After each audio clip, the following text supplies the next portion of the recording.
avoir la tête bien pleine, on peut avoir toutes les techniques qu'on veut, on peut avoir même les préparations qu'on veut, on peut même avoir comment dirais-je, des organigrammes, des arbres décisionnels efficaces et efficients.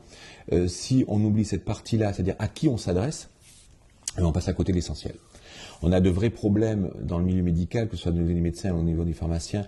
On a énormément de problèmes d'observance, c'est-à-dire la capacité du patient à pouvoir appliquer et à mettre en application ce qui lui a été prescrit, tant sur la quantité que sur la durée. Et en beaucoup, la raison est là. C'est qu'on oublie à qui on s'adresse. Et donc, du coup, on s'adresse à un patient tout comme si c'était un professionnel. Et l'erreur est là.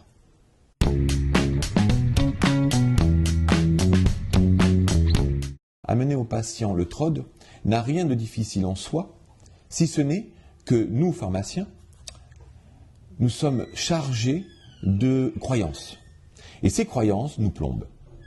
C'est pour ça qu'il nous faut un certain temps pour leur faire appréhender à tous ces stagiaires, parce qu'ils ont le statut de stagiaire quand ils sont en salle de formation, leur faire appréhender qu'ils ont ces croyances, hop, ils en prennent conscience.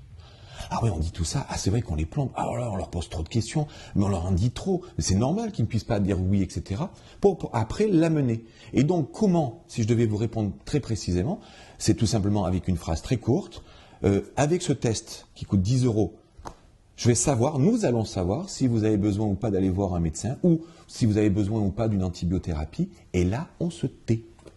Et là automatiquement le patient, lui va ouvrir le bal, et lui va dire, ok. Et là, ça étonne, notamment depuis le mois de septembre qu'on fait les formations, ça étonne énormément les titulaires et les professionnels parce qu'à quel point nombre de patients ont dit tout de suite oui, eux qui pensaient, et en fait partie des croyances encore une fois, qu'ils pensaient qu'ils allaient dire non, et notamment par rapport à la notion de 10 €, il faut payer.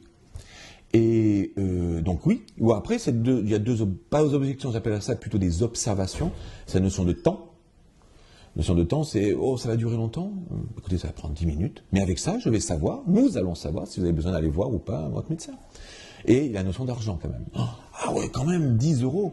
Et là, et c'est là le plus difficile, il n'y a pas à se démonter. Oui, ça coûte 10 €. Mais avec ça, je vais savoir, nous allons savoir si vous avez besoin ou pas d'une antibiothérapie.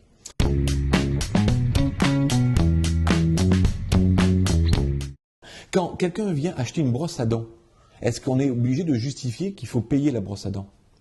Et en fait, il n'y a pas à justifier, parce que le patient, même s'il y a une infime partie des patients qui ont, soi-disant, l'habitude de ne pas payer, mais c'est une infime partie. Là, encore une fois, il faut faire vraiment raison garder et faire vraiment la part des choses entre le détail et la généralité.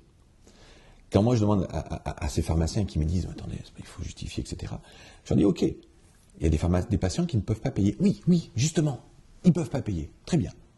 Sur la totalité de vos clients, c'est quoi? Oh, ben c'est 5-6%.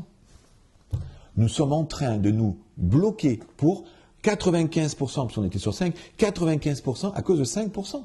Les 5%, on les traite comme d'habitude. Autrement, voire même, tiens, comme c'est payant, mais je vous le fais cadeau. Ce n'est pas gratuit, c'est je vous fais un cadeau. Déjà, il y a une subtilité. Mais au moins, on est en train de mettre le pharmacien et la profession pharmaceutique, non pas dans du tout gratuit, la prise de tension tout gratuit, il y a des largesses qui peuvent être faites pour les plus nécessiteux. Donc, le justifier, non, il n'y a pas à le justifier, ni comment, ni qu'est-ce. C'est, je suis pharmacien, j'ai un diplôme, j'ai été formé, j'ai passé du temps pour me former, j'ai acheté le matériel, je passe du temps. Qui est prêt à passer du temps, soi-disant non bénévole, parce que je passe beaucoup de temps en bénévolat, mais là on n'est pas bénévole, on paye des charges, on a des salariés. Qui est prêt à passer du temps comme ça? Ça n'existe pas.